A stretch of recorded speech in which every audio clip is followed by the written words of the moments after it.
دوستو، حضرت علی رضی اللہ تعالیٰ عنہ کی خدمت میں ایک شخص حاضر ہوا اور عرض کرنے لگا کہ یا علی، میرے آپ سے چند سوالات ہیں، کیا آپ میری رہنمائی فرما دیں گے؟ تو حضرت علی نے فرمایا کہ پوچھو، کیا پوچھنا چاہتے ہو؟ تو اس شخص نے حضرت علی سے پہلا سوال پوچھا کہ یا علی، مجھے بتائیے کہ جنات کے باپ کا کیا نام ہے، اور اللہ تعالیٰ نے کس نبی کو جنات کی قوم پر مبعوث فرمایا تھا؟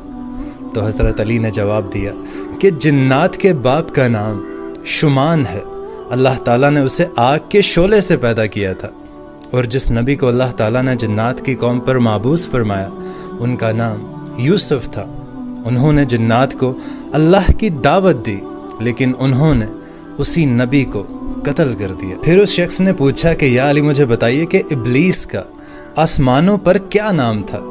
تو حضرت علی رضی اللہ تعالیٰ عنہ نے جواب دیا کہ ابلیس کا نام ہر